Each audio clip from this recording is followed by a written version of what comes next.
Hello everybody and welcome back to Dame with 3D Print. Are you looking to try some new water washable resins? Well, today we're putting up Kexcelled's water washable against Phrozen's own water washable. We're going to be doing it on the Revo 14K. We're going to start with the Phrozen. So we've got like a test and we know sort of what we're looking for the Kexcelled, and then we'll do the Kexcelled and we'll do like a drop test. We'll do lots of stuff just to test it and see how it comes out. So if you're ready, let's start. So, if you've not heard of Kexcelled before, they're a 3D printing material brand that do both filament and resins for 3D printing. They do your everyday sort of materials like PLA, PETGs, TPUs, but they also do more technical stuff as well, like carbon fiber filled filaments and, support materials, engineering grade blends, all that sort of stuff. Now, to be completely clear, we sell both. We do both resins for Phrozen and we do both resins for Kexcelled on our website. So, we're not being biased to one or the other. However, from tests that I've done previously with the normal 8K resins, Kexcelled actually did have the edge a few times, which surprised me because they are actually a little bit more cost effective. Okay, so looking at the Phrozen here, we can see that it came out pretty well. I think there's 7 holes at the top, and the bottom ones came out extruded quite fine as well.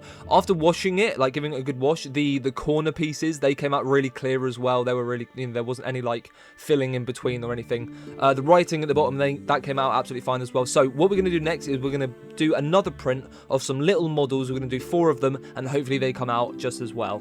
Of course, the good thing about these water washable resins is the fact that you don't need to buy IPA. You don't need a whole bucket to, keep it with a lid on because you don't want it obviously like evaporating.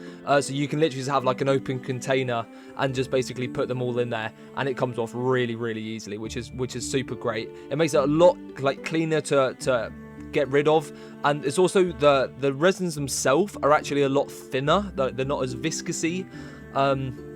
And so that makes it really easy to clean up as well, especially off of the build plate and if you get some on the table, for example. Now, as you can see, the Phrozen water washable resin actually came out a little bit translucent, which I wasn't expecting at first.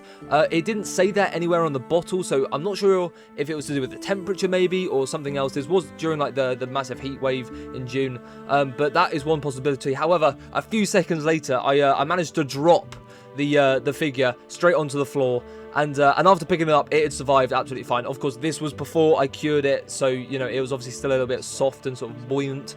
But yeah, it survived absolutely fine.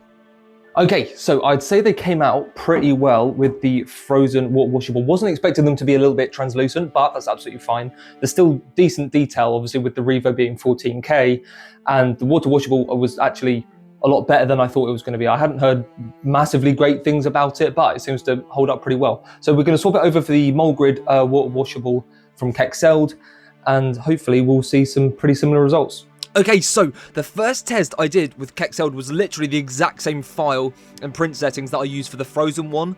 I wanted to see whether I'd get the same result. The resin itself was a little bit more viscousy and definitely not translucent even when I poured it. The colour was good too, like it's very light grey, which would be really easy for, colouring in if you want to use it for models, for tabletop games, etc. However, the print definitely came out overexposed. I sort of realised this straight away, as in the bottom there was only 5 holes instead of 7 with the Phrozen XP Finder. So after this, I wanted to go straight to the model of the Mind Flayer itself and use Kexcelled's own settings that were actually built into Chitubox, which is extremely useful, by the way, especially because it's a free version of Chitubox. The fact that even Kexcelled's settings are in there for free for anybody to use is great, and it's safe to say that when the print came out I was seriously impressed. It's hard to see on camera, but it even got the tiny little suction cups on his face tendrils, something which I was definitely not expecting to see with a water washable resin.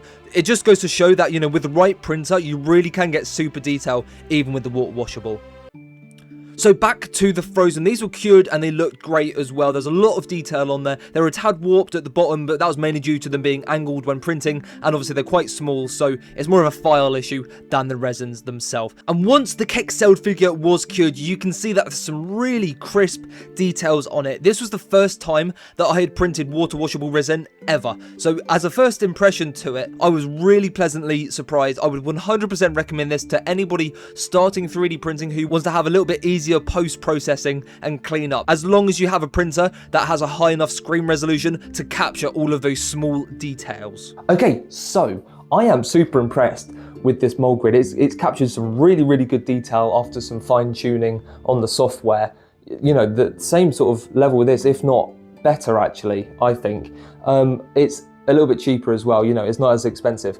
And, you know, if you are interested in either of these resins, we do have both of them on the website. So the links to those will be in the description below if you're interested. But yeah, I'm super impressed with them, and hopefully we can do some more testing on the Revo again soon. Anyway, thank you guys for watching, and I will see you all next time.